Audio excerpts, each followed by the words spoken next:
একটু হতাশার কথা শুনিয়েছিলাম আপনাদেরকে যে 1.5 বছর হয়ে গেছে আওয়ামী লীগের কোনো নেতৃত্বের নির্দেশনা নেই, আসলে সুস্পষ্ট কোনো নেতৃত্ব নেই, আওয়ামী লীগের কার্যক্রমের কোনো সন্তুষ্টি নেই, সাধারণ নেতাকর্মীরাও সন্তুষ্ট নয় আওয়ামী লীগের কার্যক্রমে। হতাশার কথা বলেছিলাম। এমনকি আওয়ামী লীগ প্রধান শেখ হাসিনা কি দিশা দেবে দিশাহারা আওয়ামী লীগকে, কিংবা তার পুত্র সজীবজের জয় এখনো পর্যন্ত আওয়ামী লীগের সাংগঠনিক কেউ নন, কিন্তু তিনি কখনো কখনো কোথাও কোথাও বেফাঁস মন্তব্য করছেন আওয়ামী লীগের নেতৃত্ব নিয়ে, বিশেষ করে তার মাকে নিয়ে। তার মন্তব্যেও তার ইন্টারভিউ আরেকটু সংযত হওয়া আমরা প্রত্যাশা করি বাংলাদেশের ক্ষুদ্র নাগরিক হিসেবে। আওয়ামী লীগ যে ফিরবে, আওয়ামী লীগ যে ফিরছে, এই ফেরার তোড়জোড় চারিদিকে শোনা যাচ্ছে। আমি ব্যক্তিগতভাবে অনেক জায়গায় খোঁজ নিয়েছি, বাংলাদেশের অনেক জেলায় যে আওয়ামী লীগ নেতাকর্মীরা পালিয়েছিলেন, যারা বিদেশেও যেতে পারেননি, হয়তো এক জেলা থেকে পঞ্চগড়ের মানুষ হয়তো সাতক্ষীরায় গিয়ে আছেন, কিংবা সাতক্ষীরার মানুষ ঠাকুরগাঁয়ে গিয়ে আছেন, তারা আস্তে আস্তে নিজ জেলায় বা নিজ উপজেলায় ফিরতে শুরু করেছেন, এটি আসার কথা।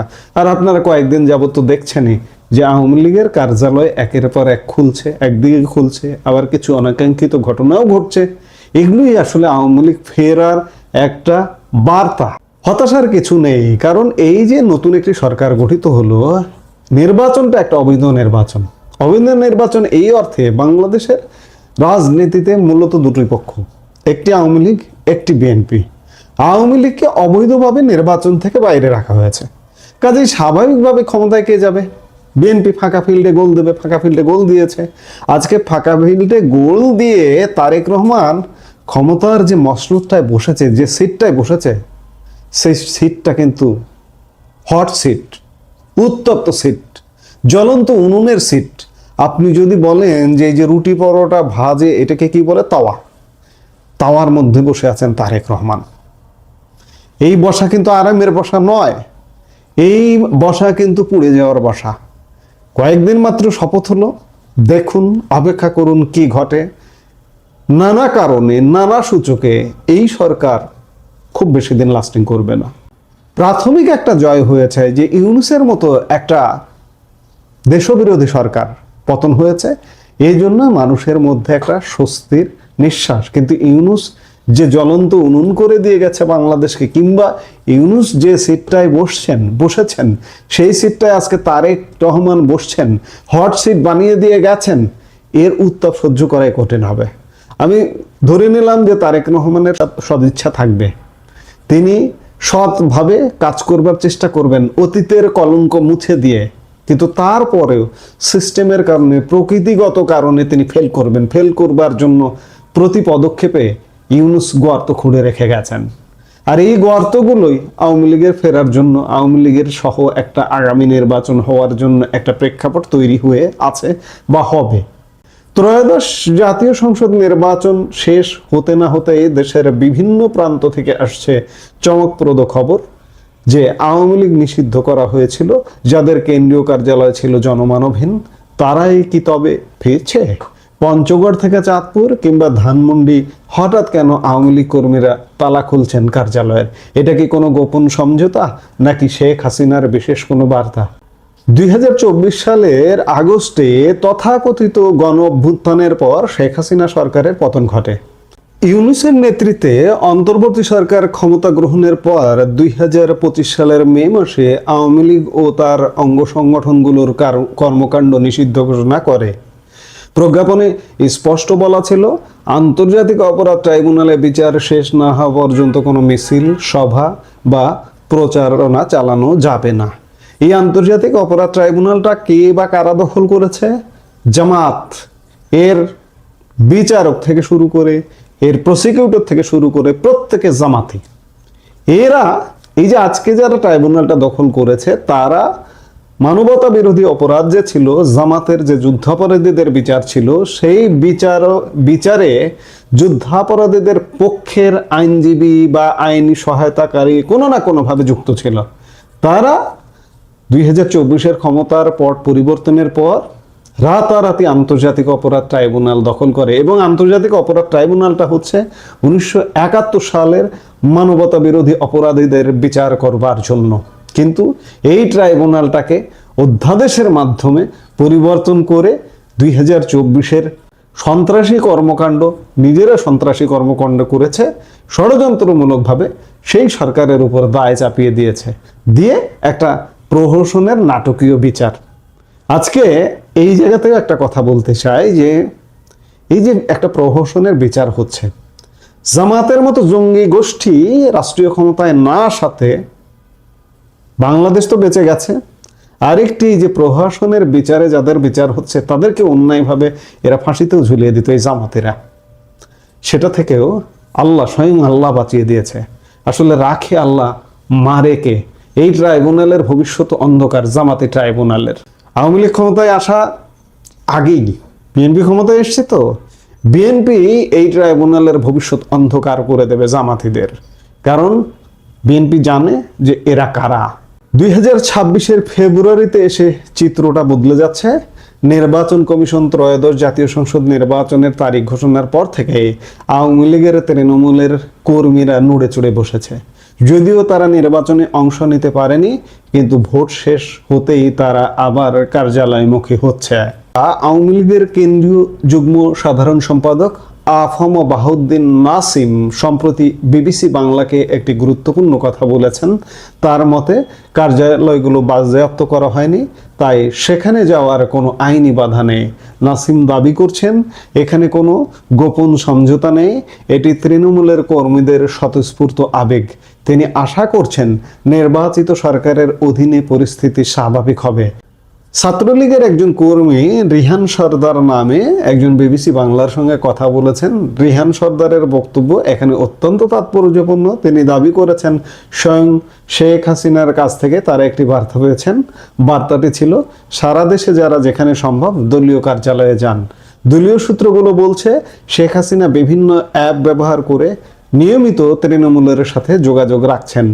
এই যে বিচ্ছিন্নভাবে ঝটিকা মিছিল বা কার্যালয় পরিষ্কারের কাজ চলছে, এর সুতা কি তবে সরাসরি দিল্লি থেকে নাড়ানো হচ্ছে? এটি কি দলের অস্তিত্ব টিকিয়ে রাখার এক ধরনের মনস্তাত্ত্বিক লড়াই? সবচেয়ে আলোচিত ঘটনাটি ঘটেছে গত নির্বাচনের পরের দিন পঞ্চগড়ে। সেখানে বিএনপির সদর উপজেলা সভাপতির উপস্থিতিতে আওয়ামী লীগের কার্যালয় খোলা ভিডিও ভাইরাল হয়েছে। যদিও ওই বিএনপি নেতা পরে দাবি করেছেন তিনি জানতেন না এটি আওয়ামী লীগের অফিস, কিন্তু সাধারণ মানুষের মনে প্রশ্ন জেগেছে, তলে তলে কি কোনো সমঝোতা হচ্ছে? চাঁদপুর, ঠাকুরগাঁও, সাতক্ষীরা, বরগুনা এবং পটুয়াখালীর চিত্রও একই। কর্মীরা কার্যালয় পরিষ্কার করছেন, স্লোগান দিচ্ছেন, তবে মুদ্রার উল্টো পিঠও আছে। ময়মনসিংহের তারাকান্দায় কার্যালয় খোলার পরপরই বৈষম্য বিরোধী ছাত্র আন্দোলন ও এনসিপি কর্মীরা সেখানে পাল্টা হামলা চালিয়েছে, অর্থাৎ মাঠ পর্যায়ে উত্তেজনাও এখন তুঙ্গে। বিবিসি বাংলার প্রতিবেদনে একটি চাঞ্চল্যকর তথ্য উঠে এসেছে। নির্বাচনের আগে অনেক জায়গায় বিএনপি বা জামাতের প্রভাবশালী নেতারা আওয়ামী লীগের স্থানীয় নেতাদের সাথে যোগাযোগ করেছেন। ভোটের সমর্থন বা এলাকায় শান্ত রাখার স্বার্থে আওয়ামী লীগ নেতাদের আশ্বাস দেওয়া হয়েছিল যে নির্বাচনের পর তাদের কার্যালয় খুলতে বাধা দেওয়া হবে না।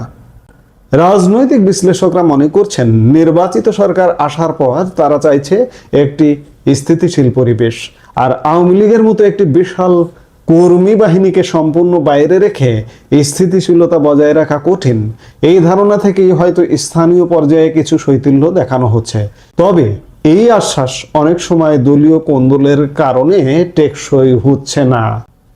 বারবার একটা স্থিতিশীল দেশ, স্থিতিশীল সমাজ গড়বার একটা আলাপ হচ্ছে, কিন্তু সত্যিকার অর্থে আওয়ামী লীগের অর্ধেক মানুষকে বাদ রেখে স্থিতিশীল সমাজ গড়া কিভাবে সম্ভব? আমি বারবারই বলেছি, এর আগেও বলেছি, তারেক রহমান প্রধানমন্ত্রী হিসেবে দায়িত্ব নিয়েছেন। তিনি যেভাবেই দায়িত্ব নিন, পেছনের দরজা দিয়ে হোক আর যেভাবেই হোক না কেন, একটা অবৈধ নির্বাচনের মাধ্যমে হোক আর পাতানো নির্বাচনের মাধ্যমে হোক না কেন, তিনি এখন প্রধানমন্ত্রী। তার কাজ, তিনি যদি, আমি শুরুতে যে বললাম, তার যে সিটটা হট সিট, এই সিটে বসে থাকা কিন্তু কঠিন ব্যাপার। এই সিটে বসে থাকতে হলে দেশ, রাষ্ট্র, সমাজে স্থিতিশীলতা আসতে হবে। আর স্থিতিশীলতা আসতে হলে আওয়ামী লীগকে যদি, আওয়ামী লীগের সাথে যদি মুখোমুখি সাংঘর্ষিক অবস্থায় থাকেন, তাহলে কোনোভাবেই স্থিতিশীলতা সম্ভব নয়। সেনাবাহিনী উঠে যাচ্ছে এই মাসেই, এই কয়েকদিন পরে 28 ফেব্রুয়ারি থেকে পুরোপুরি। শুধুমাত্র পুলিশ আইন শৃঙ্খলা বাহিনীকে আওয়ামী লীগকে ঠেকিয়ে রাখতে পারবে? 28 ফেব্রুয়ারির পরেই দেখুন না কেন, মার্চ থেকেই দেখুন না কেন কি ঘটে বাংলাদেশে। কাজেই তার আগেই যদি তারেক রহমান আওয়ামী লীগের প্রতি নমনীয় হয়, আওয়ামী লীগের রাজনীতি ওপেন করে দেয়, তাহলে আওয়ামী লীগ হয়তো জ্বালাও পোড়াও ধ্বংসাত্মক অস্থিতিশীল পরিস্থিতি এখনই তৈরি করবে না। তবে যদি বাধা দেওয়া হয় তাদের কার্যক্রমে, তাহলে কিন্তু এই পরিস্থিতি কিন্তু ঘোলাটে হতে বাধ্য। রাজনৈতিক স্থিতিশীলতার স্বার্থে আওয়ামী লীগের স্বাভাবিক কর্মকাণ্ডে ফেরার সুযোগ ইতিবাচক হতে পারে। আওয়ামী লীগ অন্তর্বর্তী সরকারকে অবৈধ বললেও নির্বাচিত সরকারকে এখনো পর্যন্ত প্রত্যাখ্যান করেনি। এমনকি আওয়ামী লীগ নেতারাও কিন্তু এই নতুন সরকারের কাছে আশাবাদ ব্যক্ত করেছেন। স্বয়ং প্রধানমন্ত্রী শেখ হাসিনাও এক সাক্ষাৎকারে বলেছিলেন তারেক রহমান প্রধানমন্ত্রী হবার আগেই যে আওয়ামী লীগের উপর তিনি নিষেধাজ্ঞা উঠিয়ে নেবেন, কিংবা অন্যান্য নেতারাও কিন্তু তেমনটা বলছেন। এখনো পর্যন্ত প্রত্যাখ্যান করবার মতো ঘটনা ঘটেনি। আওয়ামী লীগ সত্যিকার অর্থে পরিস্থিতি পর্যবেক্ষণ করছে। এটি একটি আওয়ামী লীগের অবশ্যই কৌশলী অবস্থান। তারা হয়তো ভাবছে নির্বাচিত সরকারের অধীনেই তাদের রাজনৈতিক পুনর্বাসন সম্ভব। আওয়ামী লীগের এই কার্যালয় খোলার চেষ্টা কি তাদের রাজনীতিতে ফেরার চূড়ান্ত মহড়া? বাস্তবতা হলো দেশের অনেক জায়গায় এখনো পর্যন্ত জুলাই আন্দোলনের যে ষড়যন্ত্রকারীরা বলুন, এই যে বৈষম্য বলুন, আর জামাতি বলুন, আর শিবির বলুন, তারা কিন্তু এখনো পর্যন্ত রয়ে গেছে। যার প্রমাণ বিভিন্ন জায়গায় পাল্টা হামলা হচ্ছে এবং তারা হামলা করছে। এই যে বৈষম্য বলুন বা এই এনসিপি বলুন বা জামাত শিবির কিন্তু এখনো পর্যন্ত আওয়ামী লীগের কার্যালয় একদিকে খোলা হচ্ছে আর একদিকে গিয়ে আগুন দিচ্ছে। দুই একটা জায়গায় এমন বিচ্ছিন্ন ঘটনা ঘটেছে। তবে রাজনৈতিক সমীকরণে স্থায়ী শত্রু বা স্থায়ী মিত্র বলে কিছু নেই। পঞ্চগড়ের সেই ভিডিও কিংবা বিএনপি নেতাদের মৌন সম্মতি কি নতুন কোনো রাজনৈতিক বাস্তবতার ইঙ্গিত দিচ্ছে? সময় এবং নির্বাচিত সরকারের পদক্ষেপে বলে দেবে আওয়ামী লীগের ভবিষ্যৎ ঠিকানা কোথায়। ভবিষ্যৎ ঠিকানা যে ইতিবাচক তাতে কোনো সন্দেহ নাই। আমরা দেখতে থাকি, অপেক্ষা করতে থাকি সামনের দিনগুলোতে কি ঘটছে, নিশ্চয়ই আমরা দেখব।